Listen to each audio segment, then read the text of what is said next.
I'm Talanya, everybody. My dad is in the Air Force.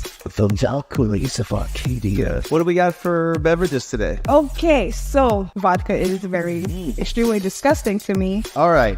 Okay.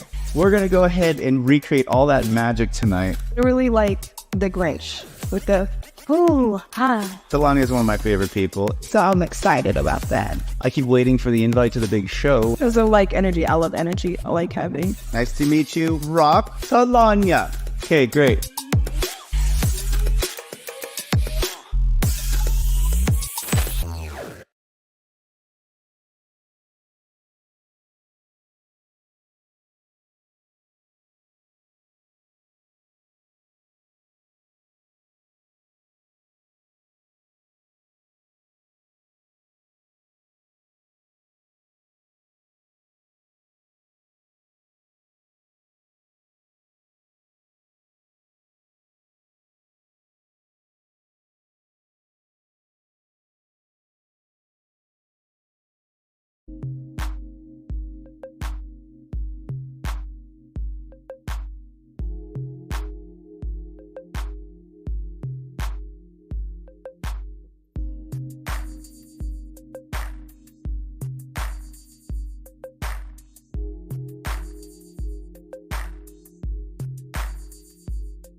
Check. Check.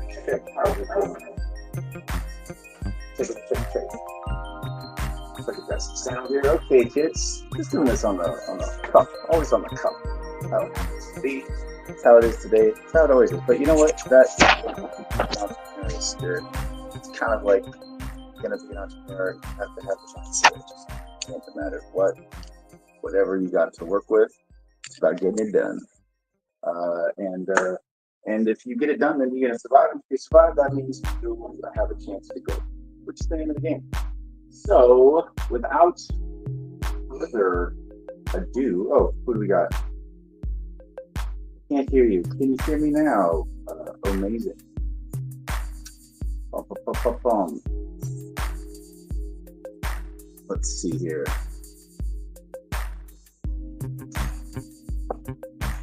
All right.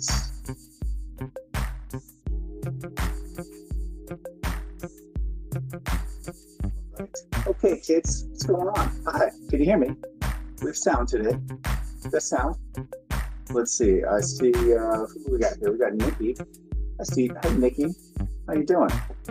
Who else do we got? We got Amazing. We think we lost Amazing. All right. Let's just throw Nikki on here. We're gonna do a quick sound check. Hey, Nikki.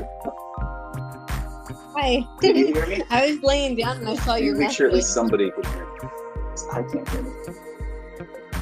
I don't hear you either. So now we're gonna do some more I can hear audio you. check whatnot. Probably should have done this earlier, but I couldn't. You know why I couldn't do it earlier? Because Aha! I think that did it. Wow, what is this annoying music? I couldn't hear that either. I don't That know. was It's terrible. horrible. It's so bad. It's just like the canned music. Stop already. Like, turn that shit off. Wow. That was just kind of It came was with like the an package, I guess. freaking That bad was porn or some shit. so bad. So bad. All right. So we got the text figured out. The first part of this show is always like, oh, what did I forget? Oh, I forgot the buttons. Oh, I forgot the everything. Oh, I just didn't put pants on today. Whatever. They can only see me from the shirt up. It's going to be fine. Who else we got? We got Tadevon in the house. Let's go ahead and bring you to the stage. Hey, Mr. Tadevon, how are you? I'm good. I'm currently in New Jersey. I'm making plans for India. Got the 5-year visa. Oh, nice. Yeah. They made Very me jump through cool. a lot of hoops. They asked lots of weird questions like who would accompany me to India? Like I was like under 18 or something and I needed someone to like take me there. They asked lots of random questions. They're like, tell us your job history. It wasn't in the visa application. It was like just they gave me extra questions. All right. But I passed. So but that's good. I'm glad that you passed the I want a visa test. I tried to get a visa. They said no, maybe go with American Express.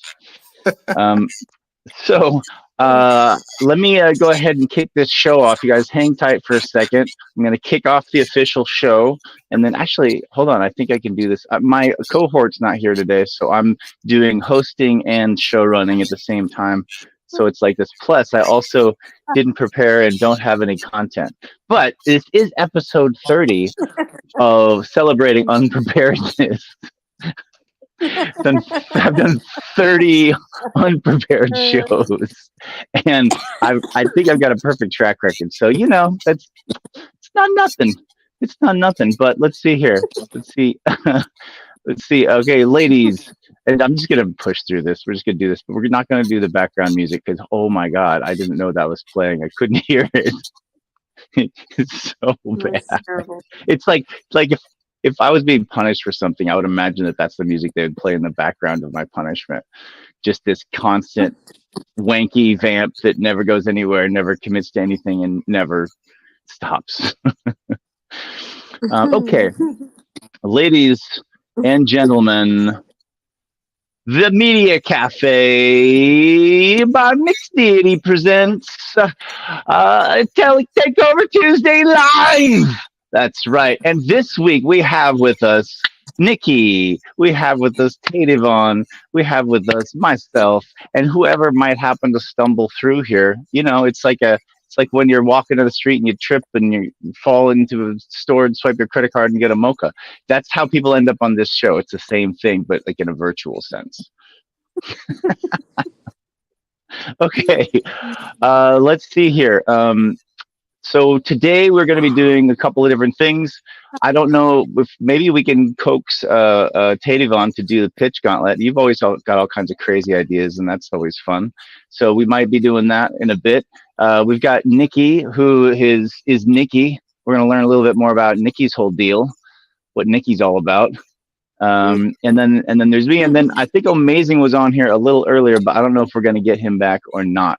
So first and foremost, in case you missed it, ladies and gentlemen, you couldn't make it out. No worries. We've got you covered. Have a look at some of the greatest highlights from the things you've missed. Now, what we're going to do real quick is we're going to go to the Hapatipatupatipatapata. I'm still show running. Bear with me. Chrome tab. While I'm setting this up, Teddy Vaughn, why don't you give a quick introduction of yourself for the people in the world who don't know who you are, because you do have a bit of an interesting you-ness. So I've been a just- nomad. I've been a nomad for 23 years. I was freestyle rapping a lot on the streets and doing qigong healing for many years before COVID. Then during COVID, I got really knowledgeable about credit cards and how people can sort of bootstrap their own little entrepreneurship or things like that. But my current passion project is I went to Cuba and I filmed a machete psychic surgeon, and I had him cut me with his machete, and we filmed it. And the whole idea of the series, it's called Spiritual Schmuck, is just to show different people around the world doing very extreme, miraculous phenomena and making it serious and making it funny. Hence the concept of Spiritual Schmuck. That I'm gonna go find one of those episodes. We're gonna look at a little clip of that show a little bit later, because it's its own thing. Well, I'm not the first person to film miracles, but I am the first person to film it and try to make it fun. Oh, I thought you were gonna say to be a schmuck. Oh, I mean, I can't. I was waiting. Yeah, I wasn't writing material right now. I was just sort of speaking very candidly. Okay, so you're not the first person to discover miracles. Hold on, let me write this down. Not the first person, but you are But what was the other half of that before I interrupted with my? But the first person to try to make it funny, because I find like I would watch people that I knew were legitimate, but they would always kind of put on that like hokey voice to like, we're gonna go see the world famous Qigong master, and we're gonna go deep into the forest to find these ancient, so they always do this like really corny, cheesy delivery. And some of the people that they would document, like Master Joe in LA, he was real. That guy was no joke. And I was like, oh man, like if I didn't know who he was, I would think this is like cheesy. And so I said, I should just show. And in case you don't know, Master Joe was famous for boiling water with his hands, as well as hanging 1,000 pounds from his testicles with his chi. And like there are people that can do even crazier stuff than that, but he would do it all the time. And I mean, I don't know that he did it every day that he hung 1,000 pounds from his balls, but he would do that. And so, but they would just do it in this. Just on the weekend. Yeah, and they would just do it in a way that I found to be really, kind of contrived in the way they would approach it. And I said, why can't we make this funny and serious? So that's what I'm attempting to do with Spiritual Schmuck, and I think we did it well. But you'd have to watch the series for yourself to make that decision. So, funny thing about comedy and like humor is that when you're mixing it with artsy fartsy people or spiritually people, they don't like it. They don't believe they don't want humor in their artsy fartsiness. It's a weird thing, but it's actually the best when it does, because you can make people laugh. Yeah, just to say in the comments section, I've had people that are in some real dire straits with health issues reach out to me. So I've definitely had people that believe in this. I had a guy named Landry, and he reached out to me. He's like, hey, my mother-in-law's blind. Doctors in France can't do anything for her. What do you think this guy can do? I was like, listen, anybody that does miracles doesn't pull it off every time, but I definitely saw him do stuff. He calls me a couple months later and he's super excited and he's like, my mother-in-law can see again. So, I was super excited for him and his family, and now he's planning on making his own trip there. His mother-in-law went with his wife. So, but now he's thinking of going for his own health issue.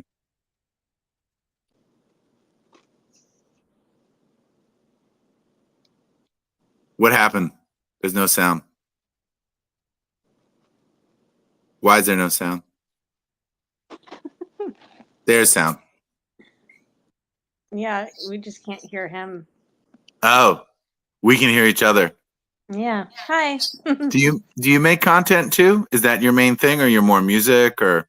None of it. Oh. I met him when I was 14 years old, so I'm 35 now. I've known him for a long time, and he's just like, "Hey, come check out my page here." So I just click on it and see what everybody's doing because I'm pregnant in bed and I don't want to be anywhere. So I understand. I'm not pregnant in bed, but I understand. I met Yeah, Rock no, in it's cool though, seeing the whole 2003 little setup. in Key West many moons ago.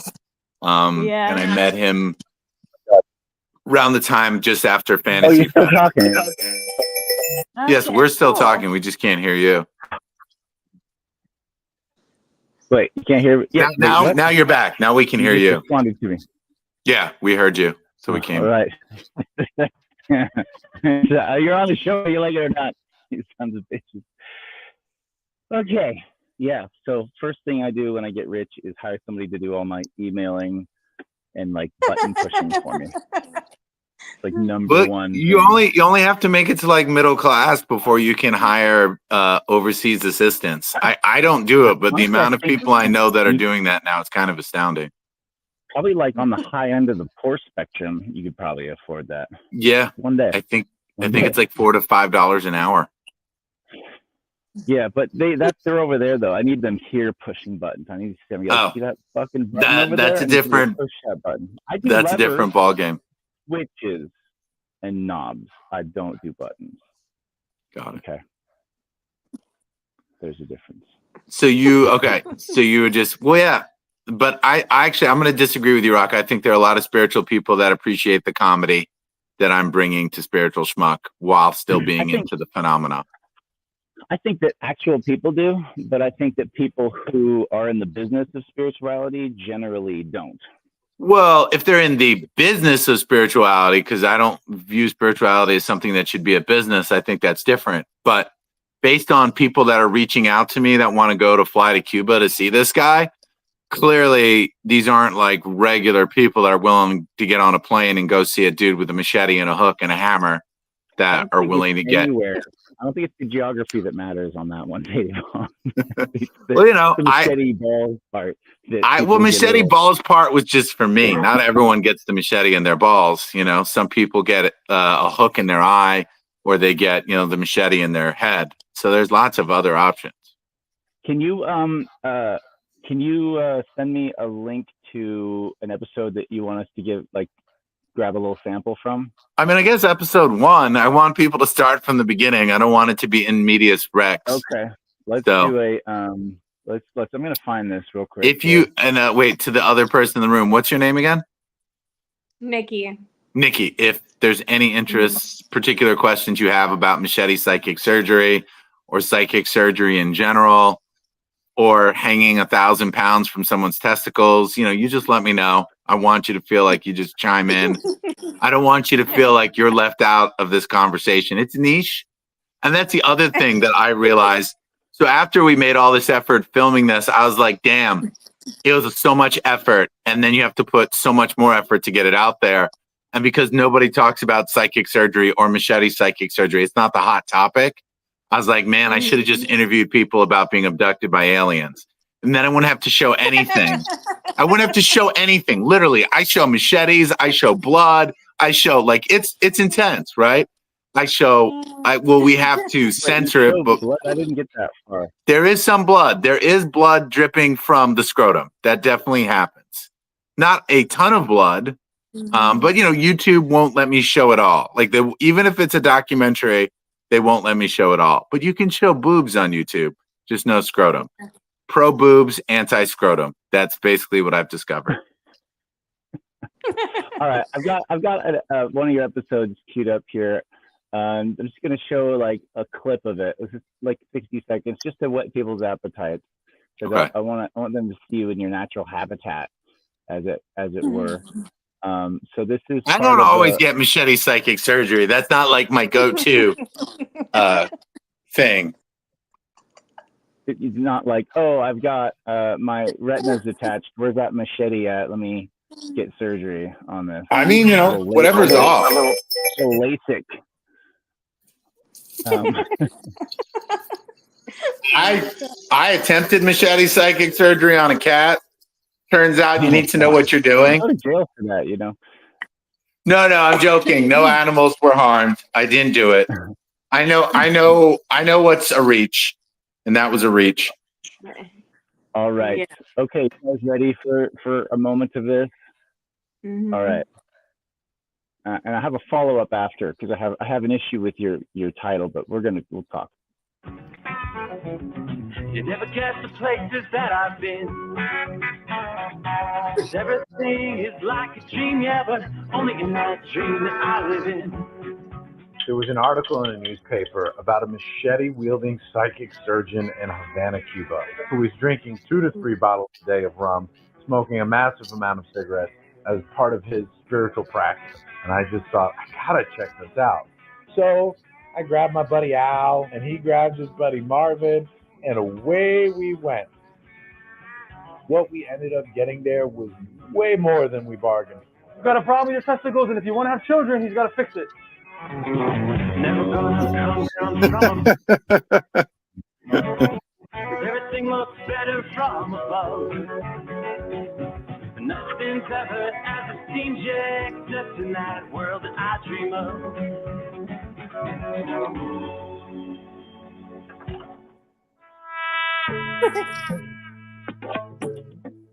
I still April cringe 15th, I already 2021. found when I some of see this it. recording for the record. Cuban healer who uses a machete to perform surgery and prescribes half a bottle of rum to beat COVID after a spirit told him to help people is flooded with customers as word spreads of his I miraculous. was on the CDC website. It seemed I know what you're thinking. That headline's way too long. But it's what's behind that headline that had me curious. There was a lot of noise in it, but there was something I was looking for. Machete, spirit, surgery. So basically, the article is like, there's this dude in Cuba, he wields a machete, he drinks a ton of rum, De vez en cuando lo huele. he smokes like a chimney, and he does miracles. So you got to understand, in the spiritual, metaphysical, paranormal world, there's a lot of BS. Honestly, it's mostly BS. But the things that are legit are incredible. And sometimes if you don't do enough due diligence, it's like real life. You end up going over your friend's place for dinner, and suddenly you're blindsided by an MLM. And at the end of the night, you forked over a couple $100 for essential oils that you didn't need nor want. And if it's happened to you once, it's happened to you like 100 times. Great. Okay, maybe you don't run through all of my social circles. I'm waiting to see you in this environment. But every now and then, there's something that's real. And that's what I felt like I had here. What really stood out to me when I dug deeper into the article is that a lot of these people came because they were in a really desperate situation and Western medicine couldn't help them. And of course, they were skeptical and they had their doubts. But those doubts vanished when Jorge was able to give them the same exact diagnosis that their doctors had given them. With no medical equipment, all he had was a candle, wax, and his ability to talk to his muertos. All right. So right there, I'm going to pause it and tease people into going and watching the full episode. If you want to know more, you're gonna have to go online to YouTube to The Spiritual Schmuck. And there's how many episodes you got out there now, Tavon? We only have 7. So if you watch the whole thing, binge watch it in about an hour. Okay. So I have an issue I want to take up with your name. Sure. Spiritual Schmuck. Where did you choose that name? So really, at the end of the day, we wanted to call it Spiritual Jackass, and everybody with half a legal brain was like, "You will be sued. You will be sued. You will be sued." And so, being that I didn't want to get sued out of the gate, I was like, "Okay, what's a word that's synonymous with jackass?" And my friend was like, "How about my creative partner Jennifer was like, how about schmuck?" And I was like, "Oh, perfect." And it's an alliteration. I love alliterations. Someone who's freestyle rapped a bit, you appreciate an alliteration. So Spiritual Schmuck. I said that's perfect because what I wanted was the other names that we had were like Wandering Spirit, da da da. They sounded very like spiritual new agey, and they had no comedy or no edge to them. So I wanted something where it's like, okay, I get it. It's something about spiritual stuff, but it's also like comedic and absurd because you're a schmuck. And the schmuck part is that I think the average person that doesn't understand what I'm doing or has never had these experiences, they're like, you're a schmuck. Yeah, you're a schmuck.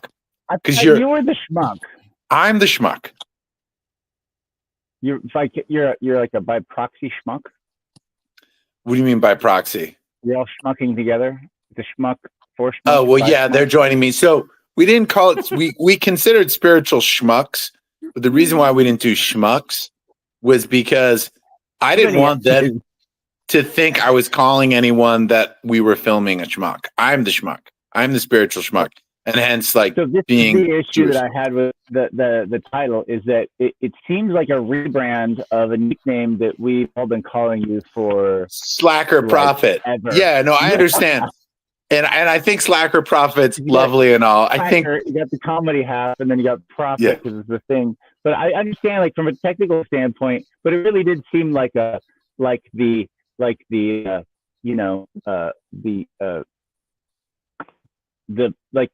they take a car and they change the hood ornament and call it a different car. Yeah, I get that, but I think Jaman actually bought like slackerprofit.com. I think he already owned it. So I was just like, I owned it once and then I let it expire and I think he bought it. And then so I basically was like, so, I needed something that matched. And I just thought spiritual schmuck also kind of played into like the fact, I'm a 6'7" Jew. And so anyone that saw me freestyle rapping for years saw this sign that said 6'7" Jew will freestyle rap for you. So yeah, I'm like everybody you meet every day, right, Nikki? Like this is just like typically who you meet when you walk out the door. Guys who get machetes in their balls that walk around freestyle rapping and doing qigong healing, right? Something like that. Yeah, pretty much. I've got. What was that? I love the title. Thank you. Thank you. We're I very. think it's awesome. I feel like it would be like an awesome Netflix series. So I'm gonna share something very interesting. So I sometimes go to psychics, but I'm a psychic snob, right? So if I go, no, I'm serious. If I go to you and you don't drop specific details, intimate information, names, and things that nobody should know unless you read my journal book, held my friends up at gunpoint, then I'm like, this isn't good. Right. And I think there's levels of talent for anything, music and psychics. But I've had two different clairvoyants that were like, this is going to end up on Netflix or Prime. So it's really kind of makes me smile that you said that, because that was what they told me as well. What they did not tell me is how the hell I'm supposed to get there. So it is a long-winded journey. Definitely not the quickest point. Vice was interested in me, and then they ran out of money. And that was the last I ever heard. And basically what I'm trying to do right now, Nikki, is just get people to watch it, share it with their friends, comment. And if anybody knows someone with a podcast with a couple thousand followers or subscribers or whatever it is, I want to get on those podcasts. So I've gotten on a few little ones, but none of them really got me traction. And I'm putting out there, anyone who wants to have me as a guest on their show to talk about any kind of supernatural, metaphysical type stuff. But thank you, Nikki. Thank you for that. That really warms my heart because the way it looks at this moment, it doesn't look good. that this is going to fulfill that prophecy. I'm all in favor of a miracle, as as I got a machete in my balls and survived, and they're totally fine. So I could go for another one. Though? Have the balls? Are they any better than they were before? Or are they more or less similar? So this is the deal. He said I had an enlarged vein that would stop it from me getting a woman pregnant, and I have not tried to get any woman pregnant lately. So I have not been able to test it out. So doing it in the fall or something. Yeah, so I can't testify whether he nailed that. But like I said, I knew a lot. I needed to go through what surgeries that he was offering, and I said, "Hey, what do you think I should do?" And that was the one he went with. Really, if I had time to think about it, I would have not have elected for that one. I had other options that were way less scary and insane. But I took a leap of faith with my balls, and they stayed with me. All right, and that concludes this edition's episode of Katie Vaughn's Balls. What's happening with them today? Historical significance and future probabilities. The best part is I have photos on my phone that I scroll through accidentally every now and then that have the incision marks. Because there's going to be somebody that's like, you never got cut in your balls. And I'll be like, no, I have photos on my phone. I never thought if you to want contest that. But I'm prepared. I'm prepared for that. That far down. You didn't, but I was ready. I will say something just for any hold on. Actually, let me bring Kay in here. Hey, Kay. Hey, Kay, y'all. how you doing? Hey. Welcome to the show. She's been in the chat in the background. She seems pretty amazing. Amazed says, "That's amazing to witness miracles." And no, I have pictures. Oh, she's laughing at you. Yes. So, Yeah, no, I promise. I have pictures. Yeah, I mean, you got to, right? Like everyone's like, pics or it didn't happen. Right, So, for sure. I also have video footage, and we can't put the raw footage on YouTube because they'll ban my channel. Yeah, But you gotta put it can on something else. you can hear my breathing patterns. And somebody that watched it either said I'm the best actor they've ever seen, which is, I wish that was true, or that actually did happen to me, just based on how intense my breathing was.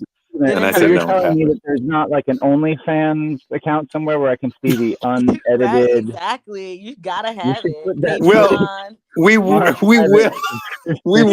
at some make point. A lot of money. When it gets get your balls worked on, you can make a ton of cash. No, we're not. It's not a reoccurring thing. It's going to be a one-time deal. People can watch it on OnlyFans at a later point. But right now, we don't even have 2,000 subscribers. So we're going to leave my balls out of the photo. But if photos of my balls can get us to the promised land, then I will put them out there. What do you think you need in order to receive more visibility? I think really it comes down to, this will sound funny, but I think someone making a catchy song about a machete in my balls experience. And my friend wrote a really good country song about it that's actually really catchy. But she hasn't followed through making a video for it or really promoting it. But it was, everyone I've shared it with thought it was great. But I want like, a hip hop song, an R&B song, any song about a machete in my balls. And then if it's good and it gets some traction, you know how they're always like, oh, this story is actually a true story now, right? Because I think when people listen to a country song, it sounds like a love song and it sounds like heartbreak is like a machete to the balls.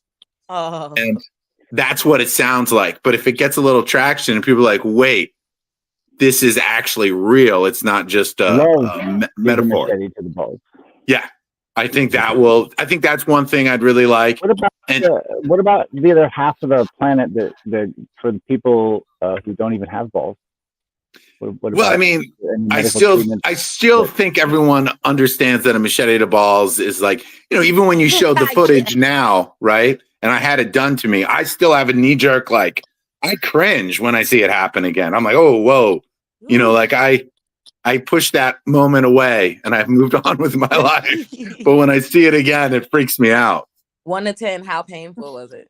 That's the other thing that's kind of miraculous. If you look into psychic surgeries, the legit ones, it hurts, but never as much as you would imagine. And the thing I think that most shocked me was once he was done, there was no pain. Like I was good. Wow. That was the part I think that was most impressive to me. On a scale of 1 to 10, I'm not really tough. So I'm going to put that number at an 8.5. But I think someone who's like tougher than me or has better pain threshold might have put it at like a 5. I've moved furniture with you, and I think that you're right about having a low pain threshold. I'd give it like a 1.5. or something like that for you. Well, if you think it's a 1.5, Rock, you're welcome to go down there and have him do his thing. You can find out, and you can. Do you get to keep them afterwards? Like, they put them in a jar and let you take them home? Well, so I wish we did. I was really paranoid about customs going through Cuba, right? I was worried about getting in. I was worried about getting out. And I was like, oh my God, how am I going to explain all this nasty, fleshy stuff? So I opted not to try to bring that with me. But the other thing that's weird about psychic surgeries, stuff they do. Can you tell us, just in a broader scheme? I think we've covered your balls thoroughly at this point. Yeah.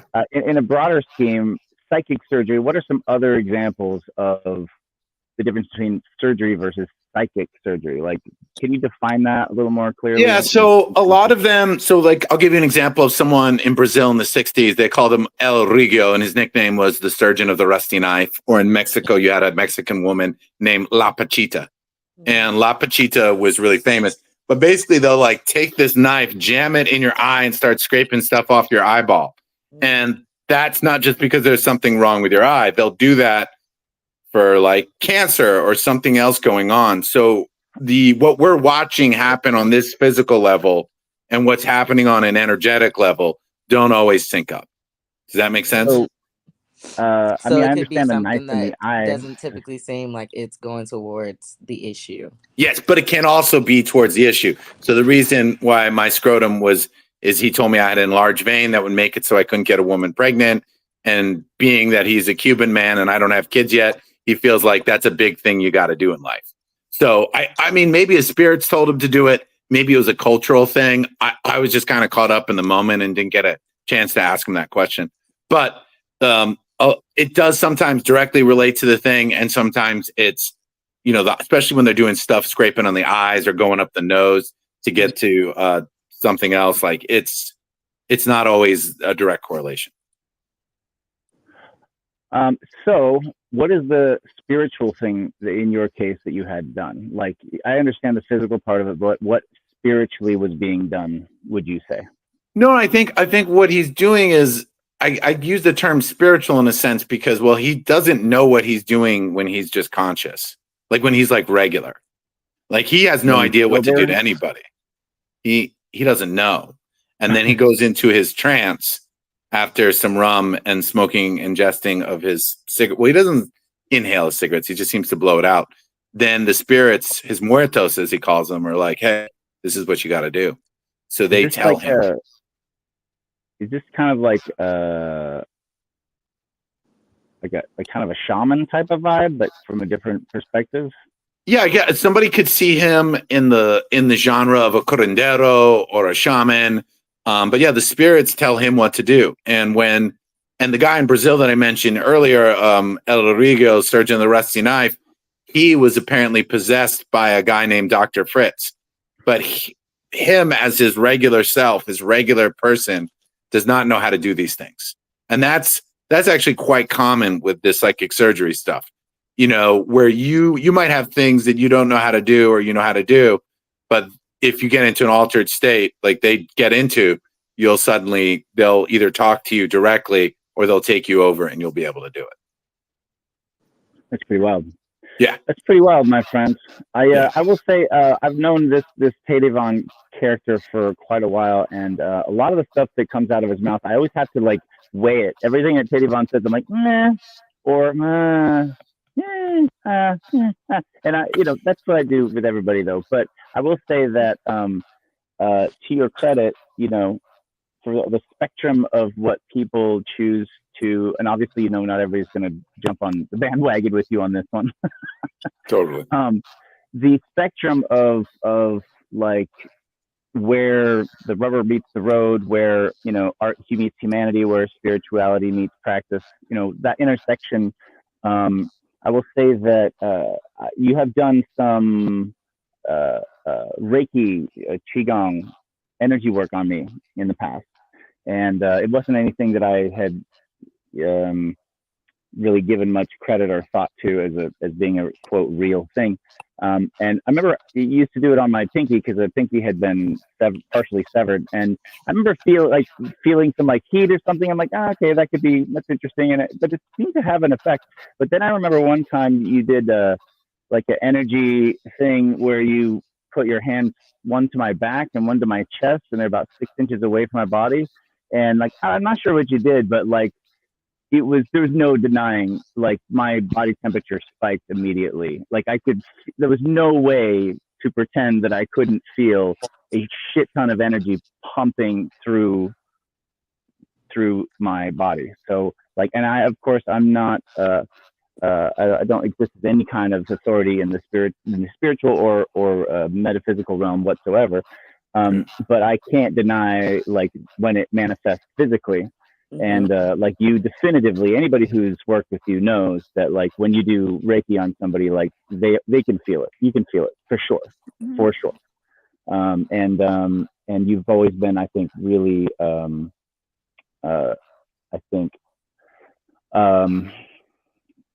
really. Wow, I really need to read more books. I just all the words falling right out of the back of my head. You got to get off TikTok. It's just making me stupid. Really more gooder than other people sometimes. Oh. What I was gonna say is that the whole idea of spiritual schmuck is I just want to showcase miracles around the world, but only the really extreme stuff. So, for instance, I think there's a lot of people out there that have psychic abilities, or they can talk to people that have crossed over. And though I think that's cool, and I don't mind if that kind of like is interweaving in a storyline of an episode, that's not grandiose or fantastical enough for what I'm trying to show. And so even my own ability, I have some ability. We touch upon it lightly on the show. I don't really want to make it a focus because I don't want people coming to me being like, heal me, fix me. I'd rather just showcase these people that I feel are next level. Yeah. I just want to show the best. I want to wrap on this subject, but what are some of the places or people or spiritualists you're thinking about for your next season of your show? If the next jump occurs, there's a woman in the Philippines named Esther Bravo. She also does it, but without a knife, and she's really recognized. She probably won't let me film her, but I will try. And there's other people in the Philippines, though, that can do it.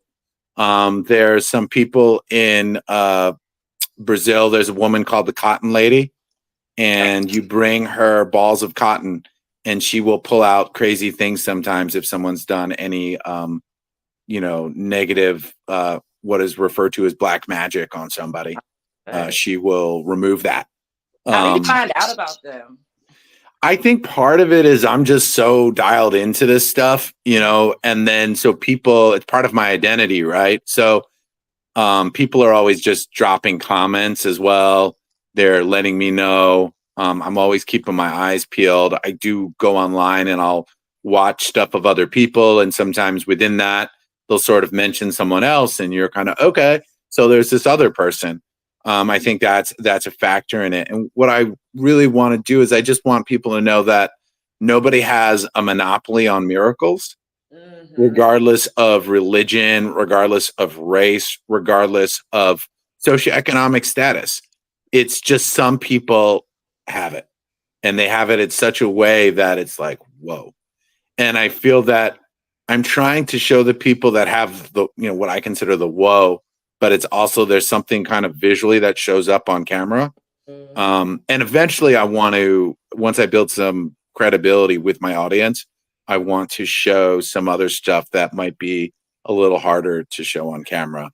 But once I've gotten a track record of like, okay, he's really particular. And you missed this earlier, but I was saying I'm a psychic snob, meaning that. I heard that. I was watching. Okay. So, people will tell me about their psychic readings and I kind of grill them. I was like, well, what did they know without you saying something? What were specific details? What were things that, they knew that someone who just wasn't intuitive would get?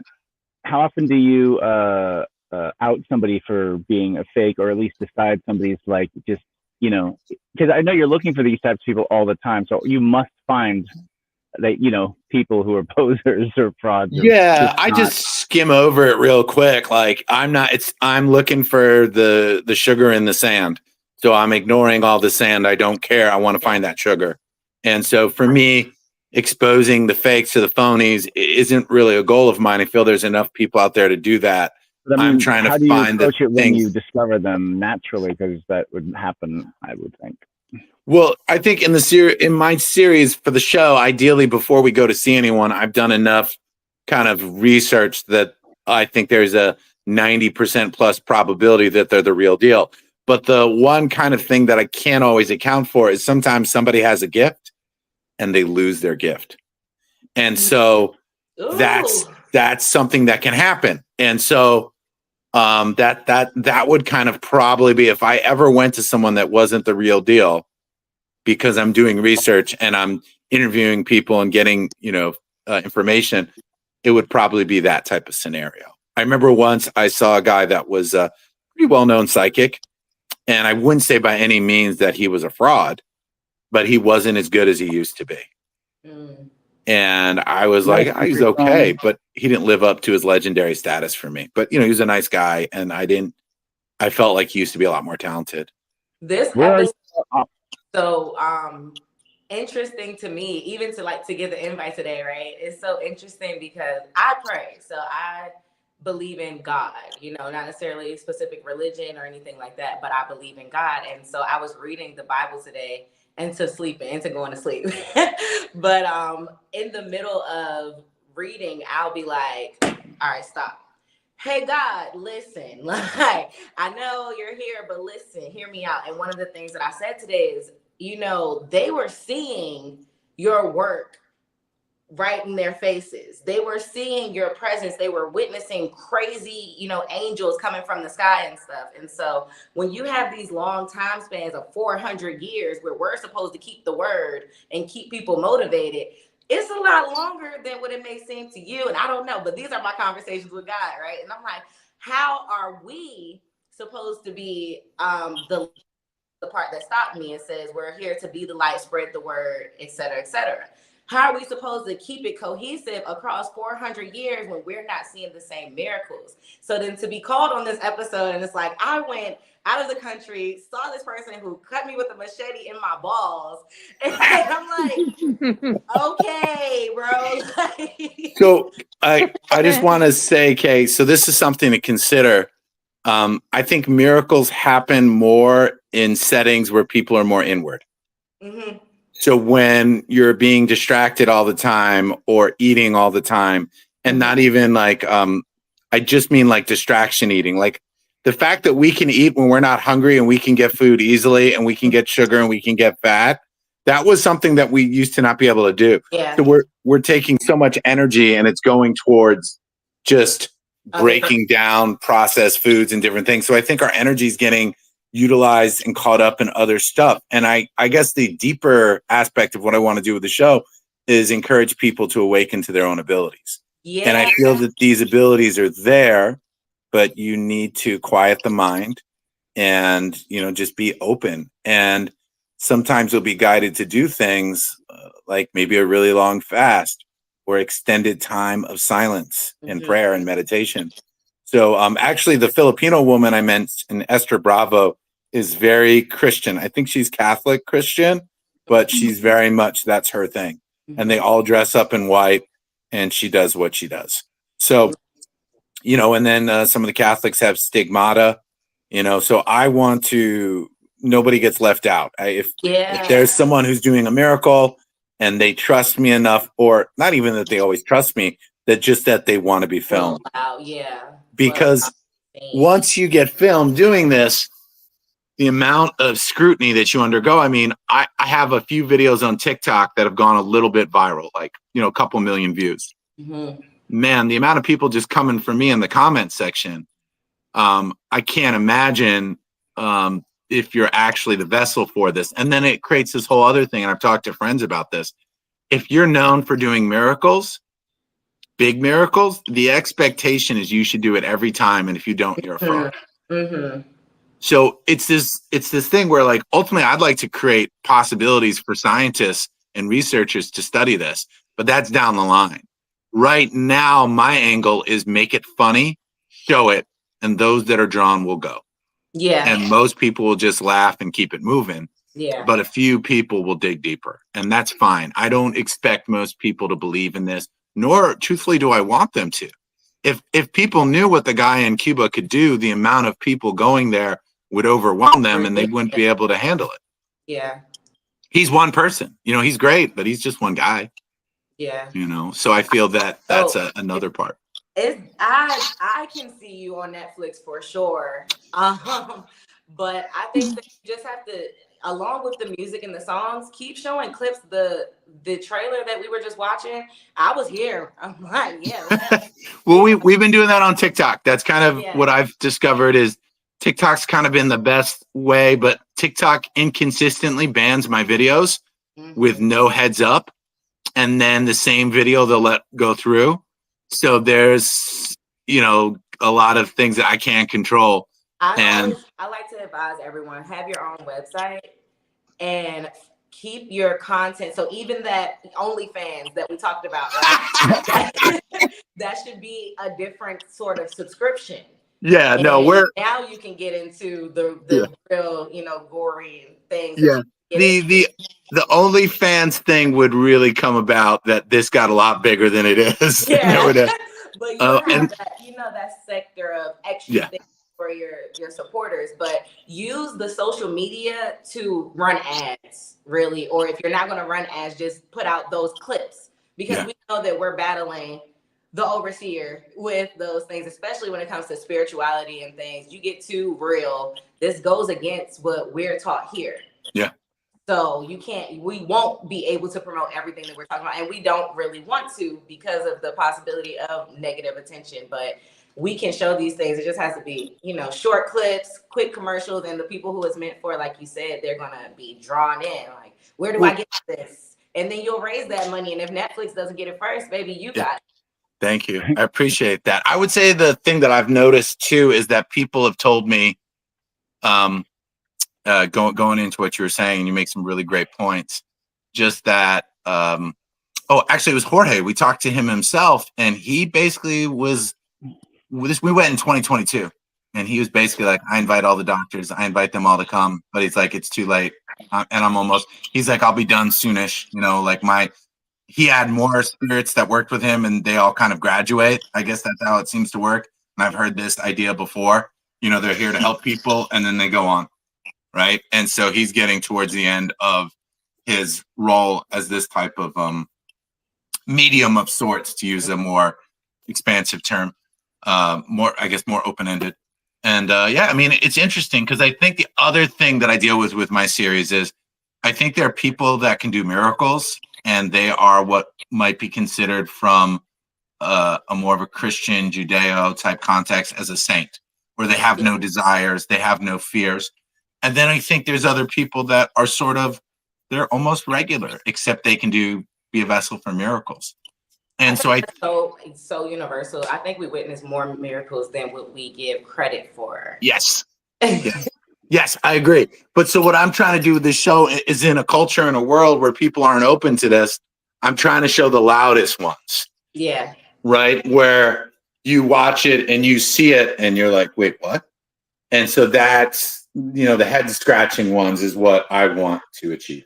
Rock, I'm so grateful that you did that. I'm like, I'm so big. Well, we're all about starting conversations, because you never know what can happen after you connect people together in the right way. So that's our whole deal here. This is an unexpected worlds colliding right now from very different people in very different parts of my life. It's really fun to watch that bridge happen. It is after 3:00 though, which means it is time for the feature part of our show that I won't stall on much longer as soon as I find the button that I need to find. And there's the button. It's the co-creator incubator. Help us, help you, help us, help you.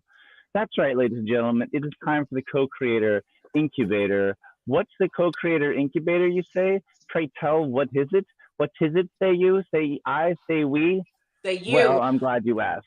Co-Creator Incubator is a thing where you pitch an idea and then you get to do it because people will help you because you have points, because you helped other people on their ideas and got points for doing that. And then once you help enough other people, you get enough points to where then you get to do stuff and they will help you because then they need to get points. It's a positive feedback loop. Turns out every resource you could possibly ever need, want, or have belongs to somebody. And so if you need to get resources, all you really have to do is get connected to the people who have them. And you also have resources that other people need. So the Co-Creator Incubator is a way of collecting people together, connecting people together, and getting them to share those resources, and with a little bit of a roadmap to get us to actually launch different projects of any kind. Unlike most incubators, this is not a money-driven incubator, which means if you want to do a project that has absolutely no business merit whatsoever, that's fine. It's just whatever inspires you, and we're going to help you get collabed for that. So the first phase of the Co-Creator Incubator is a little thing called the pitch gauntlet. Before you can get anybody to help you on your idea, you have to be able to explain your idea clearly so that people know what it is that it is and why it is and who it is and so on and so forth. So I have a question. Do we have any contestants in the room today who would like to pitch an idea and are willing to put themselves through the pitch gauntlet to get through the first step of the Co-Creator Incubator? I was thinking about throwing Takeover on the hot seat, but I don't know if you have any crazy ideas. What about you, Nikki? Do you have a crazy ass idea you want to pitch? We encourage the crazier and the weirder, that idea that lingers in the back of your brain that you never tell anybody about because it's just too far off the map. Do we have anybody today in the studio who thinks they can best the Co-Creator Incubator's pitch gauntlet alive at 5? Well, it's actually at 3. Well, I'd like, if Kay has one, I'd like you to go. But if you don't, I guess, would I pitch kind of already what I'm doing, or I would have to be a separate project? The pitch gauntlet's it's an 8-question questionnaire. And the only response is that the panelists have to understand your answer. They don't have to like it. They just have to understand that you communicated it well. And so if you answer all 8 questions with good communication, then you graduate the pitch gauntlet, and then you go to a little thing called the discovery board. And actually, while you, Takeover and Kay, think about it, Nikki, you guys talk amongst yourselves and decide who wants to go on the pitch gauntlet. While you're doing that, I'm going to do a quick introduction of the discovery board. This is where your idea goes if it gets through the pitch gauntlet. I'm going to introduce that just real quick here so that people know what the heck I'm freaking talking about. Okay, Hey, do you want to pitch? I can, just if you want me to break the ice for you, but No, I'm more just like, I've been talking so much. So I'm more just, I'm going to mute you guys so I can do this, and then just go to the chat, the private chat. Do you see the private chat? Yes. Do the private chat thing, because I'm going to do a quick walkthrough on this one. Gotcha. All right. You can. And Nikki's so quiet, I don't have to mute her. Oh, there you go. You ruined it, Nikki. Okay, so we're gonna do a quick introduction here of the hold on a second here, of the discovery board. This is the discovery board. You go to the discovery board whenever you want to discover something. And let's see here. So it's set up by categories. So you got all these different categories. You can search by music or film industry, events, entertainment, technology, gaming, movement, health and wellness, activist, community, artists, freaks and fringe, business and entrepreneurship, or storytellers. These are all different communities, essentially, and just different activities that you can be involved in. And if you want to search everything on the discovery board based off the community that you're interested in, you can just click any of these links. We're going to go ahead and go open board view all. And that's going to take us to our Trello board here, which is the discovery board. And this is this is essentially everything right now that you have to discover. And so we scroll down here, these are the different types of points that you can earn. These are past pitches on the show. So you can come here and you can click any of these and it will take you and you can watch the original pitch from all of our past pitch gauntlets. All right. So like that's a fun thing you can do. And then you can contact these people and decide if, try and get connected if you want to help with their projects. Over here, we have events and activities. These are all the upcoming events. So this is what we missed. Let's see, what do we got coming up here? We've got film and nightlife screenings. There's a schedule for Atlanta Fashion Week, Big Trouble in Little Five, for the Four Hills Closing Party, Inverted Circus, What Are You? That's a play by Nicolette Emanuel. So there's just all kinds of things going on in the Atlanta area that you can participate in. And then we also have opportunities. And these are, let's got, start a deadline to register for business training. This is a paid student internship. Indie labels looking for some help. There's a 100 feet film project by Atlanta Film Society. So these are just different things if you're trying to engage and learn whatnot. And then we have resources here. And so this one's how to make a pitch deck. This is how to launch a business. So it's a lot of entrepreneurial stuff, but it also filters based off of your community. And then of course here, this is where you can sort of navigate the website. And down here is how you earn points. So let's say you want to earn some Mulia points, right? You can go here and figure out how to do this. So right now we just launched this earn Mulia points. So you can essentially buy things on this registry and earn points in the Mixed-DD ecosystem. Basically any kind of commitment between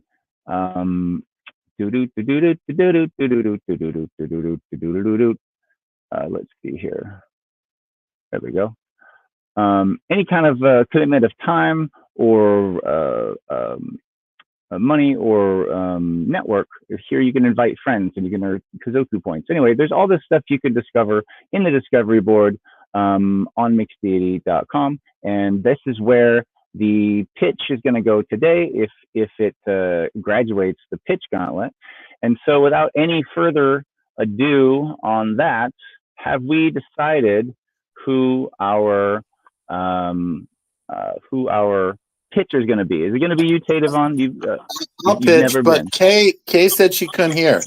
Kay, are you back? Yeah, I see that they got. I think we got her back. I think she's still muted. Yeah, I can't unmute her. I think she has to unmute herself. I see private chat. What's going on here? Just him I can hear. So you are, yeah, so you have to unmute yourself, it says. Just kidding. So, all right, so who do I have? Who's going to do the pitch gauntlet today? I will do the pitch gauntlet. We've got a contestant. Dun, dun, dun, dun, dun, dun. All right, ladies and gentlemen, we have got Tadevon Kriavon Rocketman Kurzweil. Oh, I see you dropped two of the middle names. It's just, Tadevon Kriavon Kurzweil. 3 names is enough. Has a nice ring. Yeah. Mr. T. I'm just going to call you Mr. T. Okay. All right. So we're going to go ahead and do, let's see here. I'm still pushing buttons. So it's the pitch gauntlet. Dun, da, da, da, dun, da, dun, da, da, da, dun, da, dun, dun, da, da, dun, dun, dun, dun. I really got to get some better soundtrack music. That other stuff was killing me, and my acapella is not really cutting it. So, all right, Mr. Tadevon Kriavon Kurzweil, I got a question for you. What is your idea? My idea is to do a series traveling around the world where I'll sometimes bring people with me to film extreme supernatural paranormal phenomena. And I'll do it in a way that's both serious and humorous. And we can end up anywhere and everywhere. And I have already done a lot of research on different people around the world that I think would make good episodes. So that's basically the idea. And it's called Spiritual Schmuck. Okay. All right, everybody. Starting with you, Nikki, did you understand that answer? Are you satisfied with that answer? Did it make sense to you? Yeah, it did. All right, we got one. And how about you, Just Kay? Did you understand that answer? Did it make sense to you? I still can't unmute you, so I'm not sure if you're in the She chat. texted me back. She had to jump on a call. She can't speak right now. Gotcha. Okay, well, we're going to do an abstain from that one, and I understood it. So that's 2 votes, 2 out of 2. You have you have passed the first question. Let's go to the second question. All right, Mr. Teddy von Rockerman, Kriya von Kurzweil, tell me, who is this for and how does it help? I ultimately obviously want it to have mass appeal. So I want it to be for anyone who's a little bit curious, anybody who's a little on the fence, and even people that think, nah, this is all ridiculous, but they just watch to be entertained. So I kind of want to be able to reach everyone. The idea is just to get people to just be more open-minded and to explore within themselves on the deepest level, but just around the world in general. So that's kind of my like longer term hope. But in the short term, I just want to put some of these ideas and topics on the radar and maybe down the line pave a way that it's more feasible for researchers to be able to research this without damaging their credibility just because they're willing to research it. Okay. All right. Let's go to our panelists. Dr. Rock, did you understand that answer? Yes. I thought that was well spoken. I was pretty satisfied with it. I understand. Okay, very good. And Nikki, how did you feel about that answer? Did you understand it? It makes sense to you? Mm-hmm. Nikki, you're +1. You should also ask your baby to be. We got a from Nikki. What do you think, Dean? Yeah, I agree. Okay. So that's Is that 3. a yes for the record? That's 3 yeses. Okay. All right. Okay, next question. 2 for 2. What elements are needed that don't already exist or that you don't have? I think the biggest element that's needed is I need more publicity. And I'm working on that via TikTok and just trying to have conversations with podcasters, reaching out to people. So I am taking steps to try to improve visibility. But I think that's really and a production company that really believes in my vision and wants to move ahead with this. All right. Let's go to our panelists. Nikki, do you have a for this guy? Did that answer make sense to you at all? Honestly, I didn't hear any of it because I was trying to figure out where my water was. That's okay. I think we're just gonna call it. Say I concur. Woo! I'll take it. Concur. We got a and a concur from Nikki. I think Just Kay is abstaining again, still on the call. So, and then myself, of course, yes, more promo, mo better. I understood that answer. Let's go on to the next question. 3 for 3. Let's see what we've got for you here. What is it similar to and how is it different? So I don't think I know of anything that's specifically similar to this. I think it has an element of Jackass because it's really absurd, crazy stuff, and there's comedy and it's adventure. And it's like, wait, what's going on? So you're a little bit caught off guard. But then it's more of like, that Anthony Bourdain Parts Unknown, which, obviously everybody who has a travel doc series is aiming for that in some way. And then you pull in elements of maybe something like, I don't know why, but Unsolved Mysteries is really the only thing that just popped in my head because I'm trying to give it the spiritual, mystical component of what neither of those shows really have. Huh. And all right, and how? Okay, I think.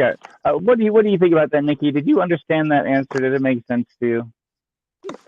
Yeah, I was just thinking about the Unsolved Mysteries. So isn't that the one where it's the episodes like dun dun? Or wait, how does it go? Yeah, I don't know. I something like that. Yeah, maybe more X-Files, but the X-Files. The X-Files always focused on aliens. The X-Files was always aliens, though. Unsolved Mysteries was more diverse. Yeah, I don't know what tune was going in my head, but yeah, definitely. All right. I think you got a green light on that one, and yeah, I understood it as well. So that's 2 for 2. Next question.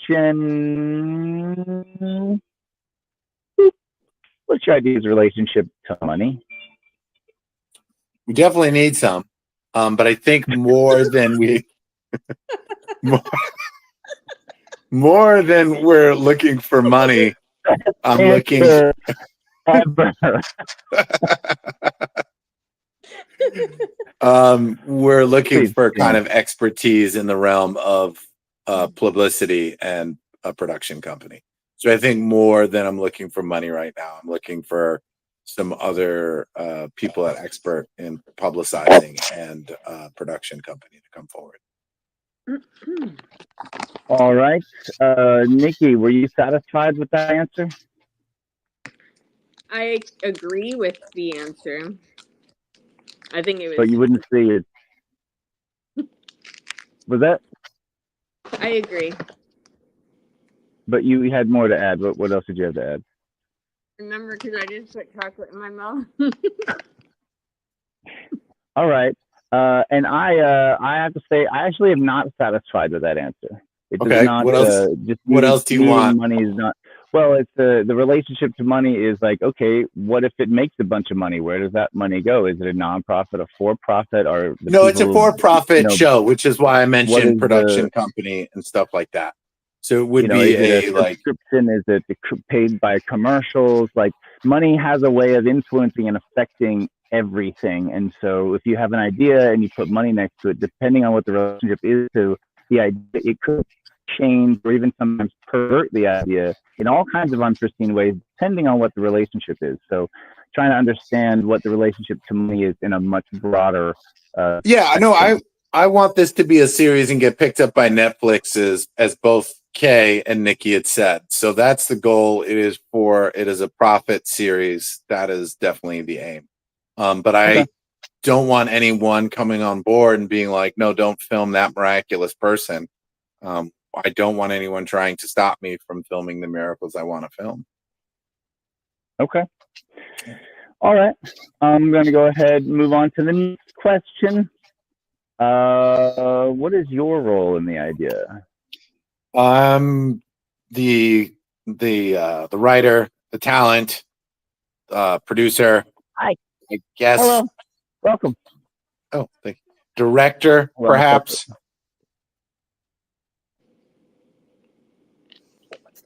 So that's my role. All right. Nikki, I need you to answer that question. I need you to last at least a minute and a half, okay? Wait, can he start it? Well, I'm the talent, I'm the writer, I'm a producer, I guess technically director as well. So yeah, those are my roles. And currently I'm in charge of public relations as well.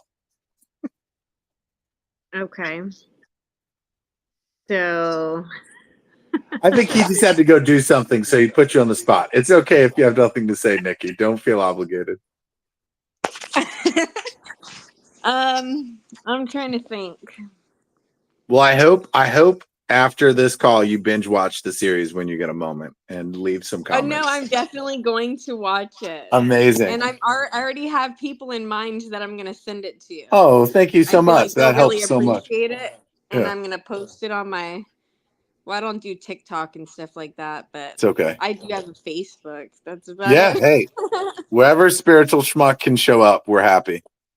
No, that's going to be an awesome show, though. I know Thank it you. is. Like, Thank you. that's something I would just, based off the title, I would click on it. And that was the goal we had with the title, because like other titles we had were more like Wandering Spirit, and it just felt too. Yeah, I don't like that. No, I don't and like that's the why other we. one you said either. What was that one?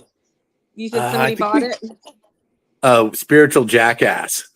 Yeah, I didn't like that one. No, it was fine. That was more, but it was more like because there was a lot of comedy and absurdity, and that's. But we spiritual found schmuck sounds way better. it's original. There's no spiritual schmuck out there other than us. There's not. No, that's really cool. What is your area of expertise, Nikki? I'm a medical esthetician. Oh, sweet. Yeah, so I make people pretty and skinny and contoured. Oh, wow. While I sit over here getting fat eating chocolate. Well, just try to be picky about the type of chocolate, be a chocolate snob. For sure. Always dark chocolate. All right. I'm back. I knew you guys would be able to keep talking incessantly while I was gone. Perfect.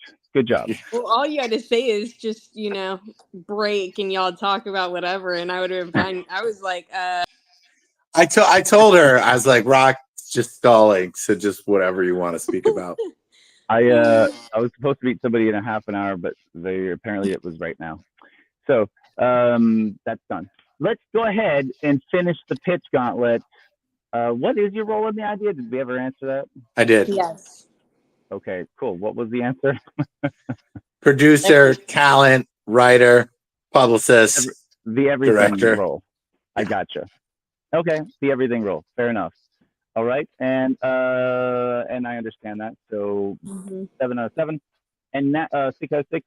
And now the next question is this question, which is: what are the biggest challenges to overcome? I think we've already kind of talked about it, but it's just getting exposure, finding the right production company that understands the vision, wants to move ahead with me, and that's really where my focus is right now. Publicity and getting the right production company to work with me. I don't want someone that's going to come in and try to make it me going to film people that are phonies and just trying to make something funny about phony people. I want it to be the real McCoy, and I don't want anyone to try to derail the project from that. So the biggest challenge is that the people who are going to help you might have their own agendas. Yeah, I mean, we haven't gotten to that challenge yet, right? But that would be, where they were going to be like, hey, let's go film this person. I'm like, that person's not legit, or that's not even that interesting to me, So them trying to push. They just gave us $300,000 from PepsiCo or whatever. All right, I feel that. I understood that answer. How about you, Nikki? How did you feel about that answer? I completely understand. He mentioned it a few times already. All right, cool. All right. Next question, and this is the final question, so make it a good one. 8 out of 8. Katie Vaughn, what does success look like? Nikki and her baby watching it on Netflix within the next 2 years. Yes. Nice. I love that. That is a nice, clean answer. I actually like that answer a lot. Thank you. Me too. Good job. All right, ladies and gentlemen, we're going to confer here, Katie Vaughn, okay? We're going to confer to find out exactly, did you or did you not pass the pitch gauntlet? This video's too long. I really got to get some sound effects. It's getting terrible. Okay, and I think that we did. So, Katie Vaughn, congratulations. You have just passed the pitch gauntlet on the co-creator incubator, and this video is now going to be graduated to the discovery board, where people from all walks of life discovering things can now discover you and your idea, and they can reach out to you and be like, yo, I want to help you with that idea. Sounds great. Woo!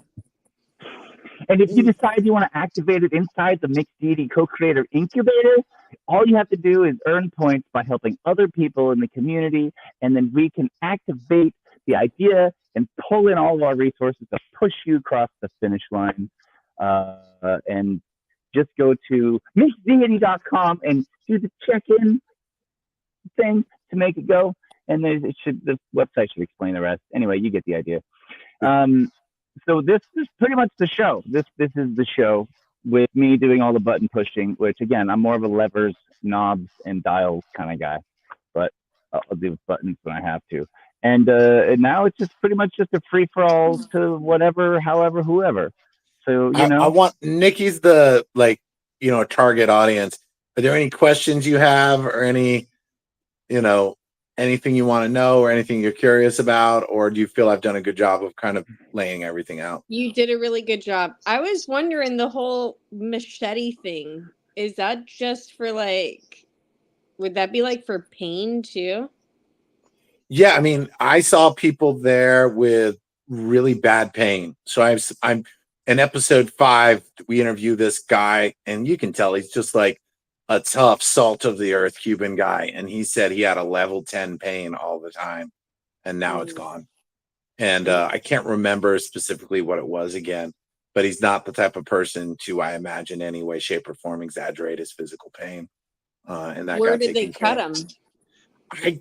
I'd have to go back and watch it again because they did interview a bunch of people. I'll watch it. Yeah, but I was curious because I have 8 herniated and bulging discs, and I'm always in pain. Well, also, you're welcome to get my number. I do sound healing. I just chant mantra for people, and if they feel any benefit from it, they can donate. Some people will feel physical sensations long distance with the sounds I'll make. So I just offer it up. Some people don't have as much of a response. I just like to do what I do, and then people, if they have a response, that's great. So you're only able to do that, or you can't do Reiki over the phone then, can you? Well, that's people have like told me that they've had those. People have told me they've had those type of experiences. But what I will say in most simplistic terms is I will make some sounds, I will chant some mantras, and then you're going to have whatever experience you have. And usually from my experience, if it hits you in the first 10 minutes, then we're good to go. And this is really going to impact you. If it doesn't, then probably not going to be able to hit you from long distance. But I have had some good success with people. So that's why I do it. Yeah, no, that's awesome. This girl did that when I was in school. She's like, hey, do you mind if I do this? Because we had to learn facials and stuff. So I'm laying down, she's doing this facial, and I hold everything inside. Like, I don't tell nobody shit. I don't hang out with anybody. This is my fun. Like, watching my Netflix by myself, eating my snacks, cleaning my house. Like, that's what I do. But I'm laying there. Nobody knows shit about me. She's doing this sound bath, and I start bawling my eyes out. Like, it released everything that I had been holding on to. And after she was done, I felt amazing. Like, it was insane. And then after that, I tried Reiki healing. It was awesome, just like Rock was saying, where you can feel the heat. I was like, it felt like she had fire over me. It was insane. And she's like, oh, this is blocked. This is blocked. This is whatever it is. I don't know. But I didn't end up going back. You can get my number. Here, I'll put it in the chat right now. And you just call. You call me on WhatsApp, and anytime, and we'll just do a little session, see what we can do for you. All right. I don't have WhatsApp either. I'll have to download that. You can hit me up on Facebook Messenger. I will be the only Teddy Von Kriya Von Kurzweil, I assure you. Is that your real name? No. It's what my folks call me. It is not on my birth certificate, but it's what I got my mom and dad to call me. Wait, here, I will text you. Also, when your video goes on, when your clip is that going here in the comments, or? Yeah, I'm putting it in the comment. Done. When your clip goes on the discovery board, how do you want people to reach out to you and connect with you? Call me. Let's skip emails. I'm like, let's get on a phone call. So WhatsApp me, Facebook Messenger me. Let's get moving. Put the phone number. For some reason, it's not showing on my side. Really? It's in the. I just put it in the chat. Yeah, I said the last thing on here is from Just Kay saying she's listening. She can't speak. Oh, then it says for me. It says I can hear just him though. You unmute yourself. Yeah, and then and then I put my number and maybe, and then she just said maybe refresh. She's recommending to you to refresh it. Maybe it didn't refresh. How do I refresh it? There it is. There's my number. Yeah, I don't mind if the whole world has my number right now. If this ends up on Netflix, clearly I'll have to change my number. But for now, it's fine. The demand is not that high. No, it's not. I don't see anything. Can't you see it on the screen where Rock just put it? No. Oh, here. I got a big one and a little faces. One. Oh, wait. My face isn't even on there. I see everyone's face. Where'd you go? I don't know. What are you looking at? Let me see. Maybe if I think you exited. Did she exit? She's exited. Oh, we got she jumped Hey, up. Kay's back. Kay's back. How was the phone call? Y'all, I've been backstage talking. I thought y'all could hear me the whole time. No. I'm What like, you oh, I'm backstage. you thought we were just That's so ignoring you? funny. No. I'm like, am I messed up? And then I'm like, oh, yeah, I'm back. Okay. That's I'm funny. like, no, the No, number's it's right still, there. Yeah. yeah, I still don't see it. I What? see my face now. Here. Oh, There's Rock took it off the screen, but Rock the rolling one, that was fantastic. The There we go. scroll. Oh yeah, All it's right, there on the screen. I screenshot that. Yeah, there you And I then did go. the same thing. your name is the same thing on where it says on the chat, right? So I'm Yeah. just putting it on Facebook. Yeah. Okay. I'll be the Yeah, I only don't one. know why. I'm a screen. Oh, I just screenshot it. I'm gonna send it to Rock so you can see what I'm talking about. Maybe he can add it to your. Ah. Hey, you got such a great smile. Thank you. My grandma paid a lot for it. Well, tell all future people go to Mexico. They do amazing dental work at a fraction of the price. I've been Really? I was thinking when you said that your surgery didn't hurt, that they need to have like psychic BBLs because the way those girls be like standing up forever, they need that, man. Them girls be standing up. I'm like, dang, you can't even go to sleep out the butt. That's cool. Oh. Yeah. No, I don't understand how people commit to these things. I'm just like, It's you know, beyond me and above my pay grade. yeah. Like if I could press a magic button, have a full set of hair, I'd do it. But if it's gonna hurt and I gotta like go through pain, I'm not doing it. It's not like if I just press the magic button and I got like full hair back, great. But all the people I've talked to, they're like, it's painful. It's like 7 hours. I was like, I have no interest in that. I'm What is telling that you. for? Like Yeah, implants? my wisdom teeth, the Or dentist plugs? hates me right now. You know, Well, you could do micro needling on it with Oh. a hair, like a serum, and then needle it. It is painful, but I'm not. cracking up. I'm like, am I lagging? Is it natural, the micro needling with a serum? Yeah, because you're basically causing your body to freak out. So it's like, oh shit, what do I do? And it starts healing itself.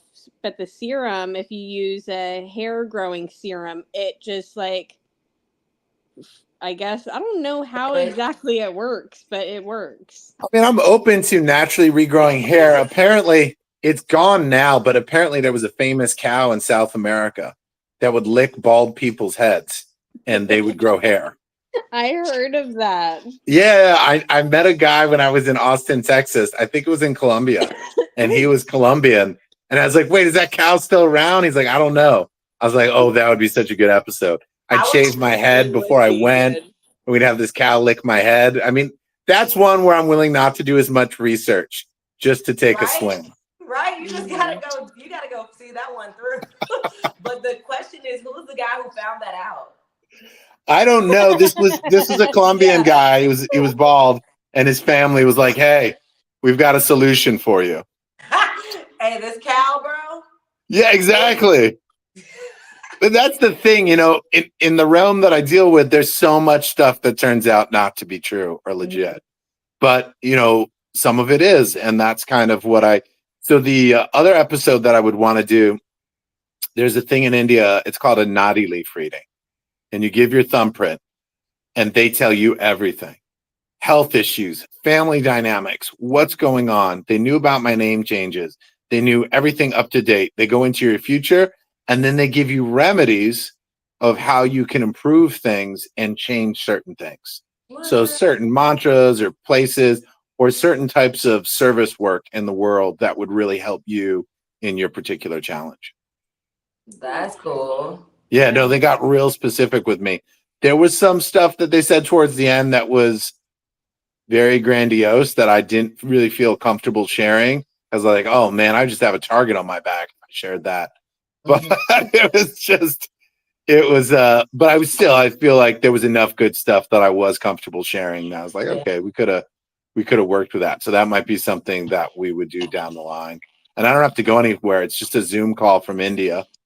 And basically the idea of it is this, what they call in India, a rishi.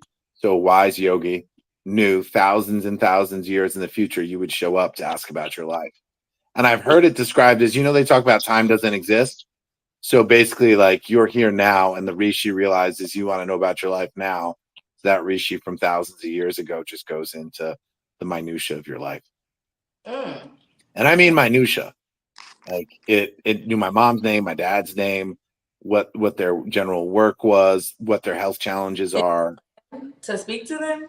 Like, did they have any sort of way to look into you before you were coming? Like, even if you want to open the door and say, like, okay, they could have gone and dug all this stuff up, there were things that they couldn't have dug up that were personal that you couldn't find on the internet. Okay. So they really went above and beyond, and I was really impressed. And it was 2.5 hours long, and yeah, they did a really good job. I mean, you could go to India and get it done in person to make sure that wasn't even a factor, but it's going to be really hot, and you're going to be in a small, uncomfortable room, and there might be some mosquitoes biting you. Doing it through a Zoom call is much more convenient. Yeah, mosquitoes love me, so. Oh, well then, yeah. Certain times of day will be rough for you. Oh, that's all I got, Rock. That's all. No, I think that's all any of us got. I think this is a wrap. The musical chairs portion of the show where I just hit buttons wishing that they were knobs or dials. Well, listen, I'm going to duck out, but I appreciate everyone's feedback. Kay, wishing you the best with any and all of your endeavors and your continued prayers being, answered and the universe speaking to you. And Nikki, hit me up anytime for some mantra sound healing. Yes. And Rock, thank you for hosting this. And I send everyone my best. And I want to follow up with you about interviewing you. So. Oh yeah, absolutely. What's your main thing at the moment, other than, I mean, we talked about the spiritual religious stuff a little bit, but what's your main thing? So I have a company, Silver Lining Productions. Part of Silver Lining Productions, there's a radio station that's called Slip Radio. And then I have a couple of other podcasts that are underneath Silver Lining Productions. So I'd like to put you on Slip Radio. I love that. I'm gonna go binge The Spiritual Schmuck for an hour because I have time. Like, this is a content week for me, so this is fantastic. I'm gonna go get into it, check it out, and then follow up with you. But I'd like to basically talk about the show and then bring you to the forefront and see. We never know. Yeah. How long have you been doing your podcast for and the radio stuff? Since 2020. Okay, so you've been at this for a minute. Yeah. I have a nice following. I have about 5 different Instagrams, so it's hard to gauge my insights, but I'm hitting at least 19K as far as people seeing me every month. So hey, that's amazing. I'm not turning down any. First off, I just enjoy talking to you as a person. Oh, thank you. But yeah, to find someone that, I realize that when I'm going to do these interviews, I'm going to have people like you that have had spiritual experiences that are interested. And then I'm going to have interviews like flagrant 2 type guys that are going to just clown on me, which I'm okay with. And that's the game. But it's great that you're that way because that's how you have to be in order to deliver this kind of information. You have to know that it's not for everybody. No. It's not about the battle. I recently I drive for rideshare on the side. So I play gospel music in my car, all different types. I love that. I fell in love with gospel music at Jazz Fest years ago. Dang. I don't go. I'm not gonna lie. I don't go out of my way to listen to it, but when I stumble upon it, I enjoy it immensely. And I remember the thing that really occurred to me because I grew up listening to a lot of R&B. I was like, oh, this is where it all came from. And it went from God, God, God to baby, baby, baby. Yeah. And some other stuff. But when I heard it, I was just, wow, I can't believe nobody knows these people because they're singing about God and not like baby, baby, baby, and it's a different more vibration. Yes. That comes with that, even that, just that live instrumentation, no matter what you're saying on it, is something that you feel. And I feel that I'm from Maryland, the DMV area, where we have live music. We're known for it. So that vibration is what I'm looking for in pretty much all my music. I always say one day I'll end up with a band or something. But I played my music, and this guy, he got in the car, and you can always tell based on how they approach the question how this is gonna go. Yeah. And he waited till we were kind of close to where he had to be. He's like, "What do you think the political goal of Christianity is?" And I'm like, I don't think you have one. And he's like, "Well, it does, doesn't it?" I'm like, "Well, I read the book for myself, and I go based off of things that I've personally encountered. And when I read the book for myself, the book doesn't tell me that I should go and beat somebody up for them to believe in what I believe. It says to share it, and who it's for, but it never told me to beat it down into someone. So you're going to encounter those people who he was ready for a debate. No, you can tell. I mean, I get that too when people come up to me, but I find like there's a question tone. Sometimes people would ask me for my healing gift, and they'd be like, whose name is this in? And there was one tone where I knew they needed me to say Jesus for them, but they wanted it, and that was just the way they are. And to me, I don't have any problem with that, because I actually view Jesus as a great yogi, and I'm really fascinated by his missing years that mainstream Christianity doesn't cover. And there's a lot of great stuff out there about the missing 17 years. But I just say, yeah. But then other people come up to me and it's like, whose name is this in? And even if you say Jesus, they're still not going to be happy, but they'll be quiet at least and go on their way. But they don't have any interest in you. And I think Jesus's most radical phrase is, "You will do miracles as great or greater than I." And somehow people have started, they've just gotten rid of that. They just like tossed that aside. And I think that's probably one of the more profound, interesting things that he said. That I think people get caught up in the people in the Bible, not when I'm reading for what God said, what Jesus said, and then what he told the people, who were listening. But we get caught up in the human nature that's also in the book. Because I was just telling my friend while I was on the break, I'm like, the Bible doesn't say you're gonna be the torturer. It says you're gonna get beat for believing in me. You're going to get hurt for trying to spread this word. People are going to try to hurt you, and then you read the Bible and they're getting beat. They're getting drug out of cities. They're getting knocked in the head with stones just to spread the word, and they're not fighting back. So I'm not here to fight. I just know what I know, what I've experienced, and for whoever I'm supposed to share it with, I want to spread it. Let's spread the word. That's beautiful. No, I've been fascinated by Jesus's missing years for God. I think I first discovered it in 2002, and it really no, but his missing years, because I remember I was like, wait, he's 13, then he's 30, and nothing happened in between. Right. And for me, that seemed really strange. Like, how do you leave out 17 years? And then you realize in the 3rd century, the Church of Constantinople or whatever it was, Constantine, they did some editing. Yes. And they're like, this isn't going in, this is going in, this isn't going in. And, Saint Origen and some of the other original fathers, they taught reincarnation as a normal part of Christianity. It's only more modern Christianity that sort of tossed that aside. And there's some really interesting moments when they asked Jesus about a man that was born blind. And they said, Jesus, is it because of something he did? We're freezing on my end. Oh, you freezing? Well, I hear you. It's frozen on my end. Okay. Well, I was just gonna. Oh, sorry. Yeah, it's all running well on my end. I'm hearing you. Okay. Okay, it was frozen on my end. This always happens to me. But basically, crashed 3 times in a row. Okay, but basically, just to say what I was going to say, they asked Jesus, like, this guy's born blind. Was it because of something he did? And if someone's born blind, you're clearly implying that the something they did was in a previous life. That's how I interpreted it, very just like matter of factly for me. So I think there's a lot of interesting things that, definitions of words change. Certain things have been, removed, edited. And I'm just really passionate about kind of delving into those missing years and maybe even years that occurred later. Yeah. And I, even to what you said about how people don't speak on his hitting years, people don't even speak about what he said. That was my thing once I started reading the book. I'm like, everybody's like, I'm so Christian. Nobody's talking about what Jesus said, though. Everybody's reading what Peter, Paul, everybody else talking about. But what did Jesus say? And it was just another random miracle. My birthday, I went to New Orleans, which is the last place you expect to get, some religious anything. You're going there to go party.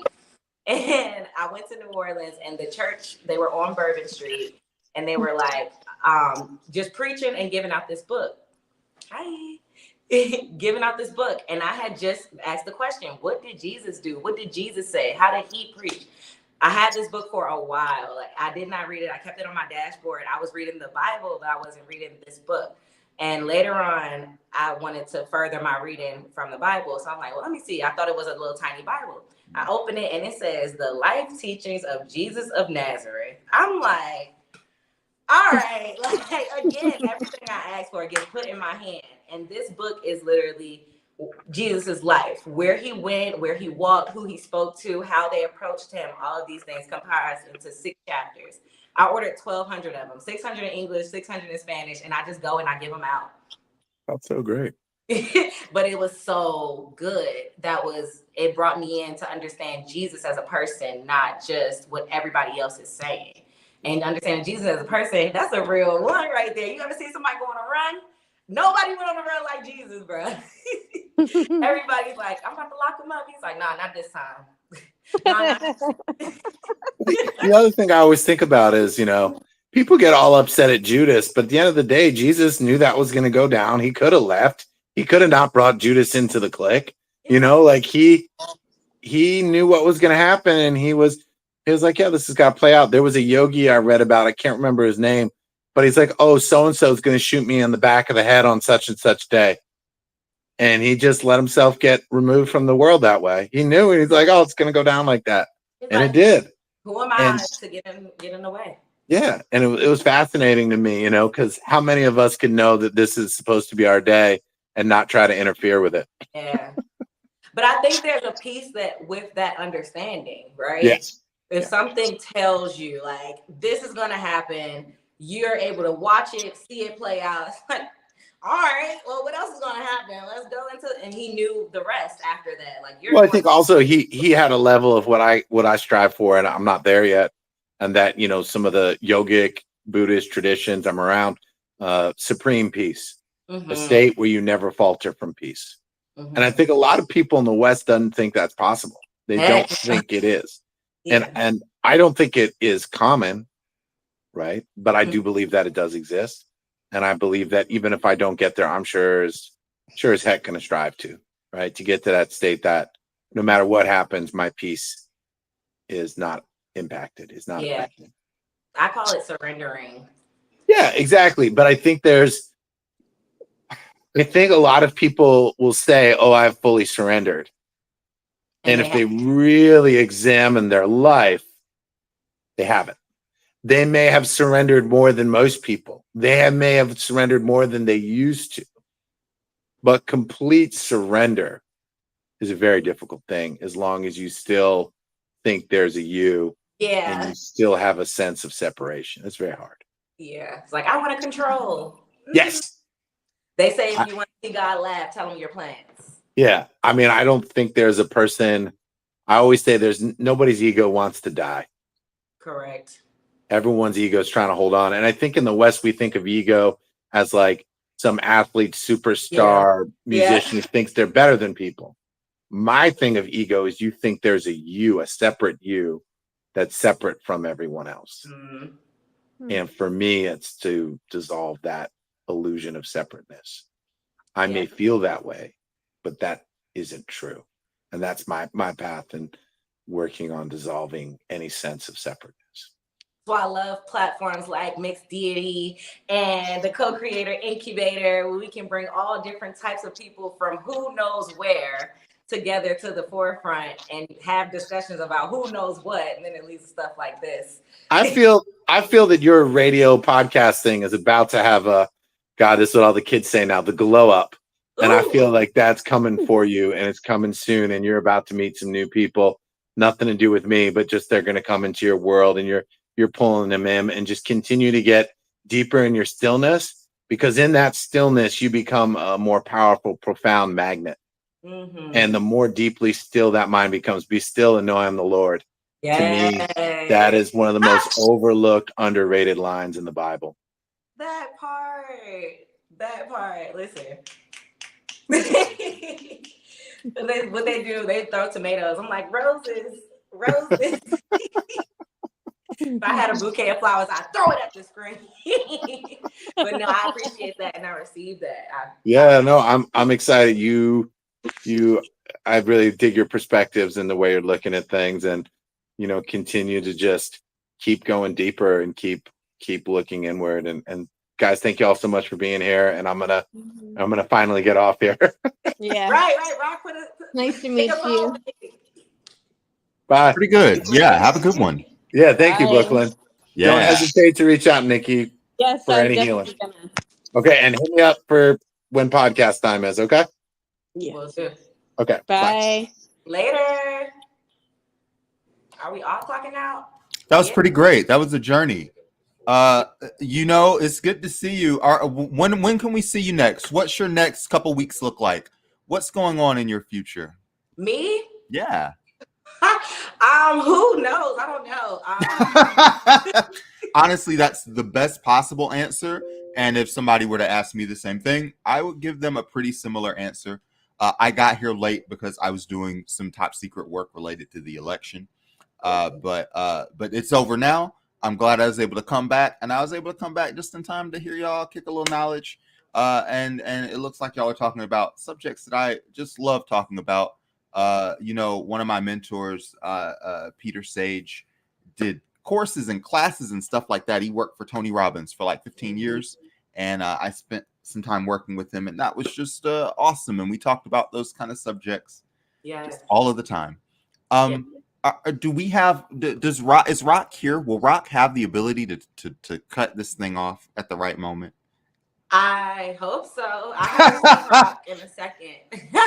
Honestly, I think that's the way to go. I don't know. Maybe we'll text them. Yeah, that's what I'll do.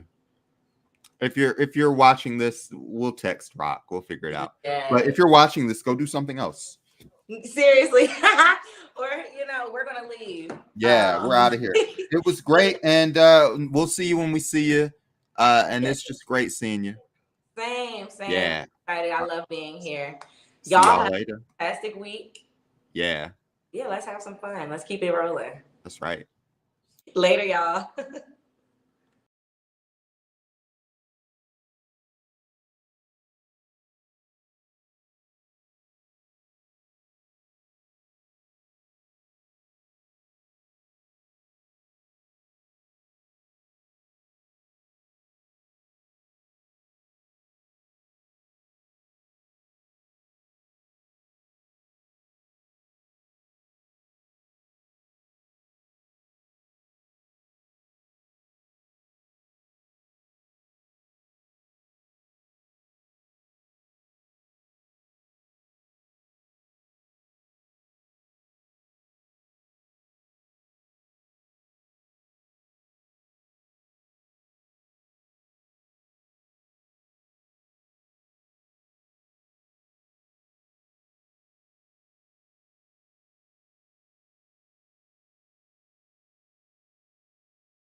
Oh my God, I'm back. Well, I guess that's our show. I hope you enjoyed the moment of silence and all the fun before that. Catch you next Tuesday.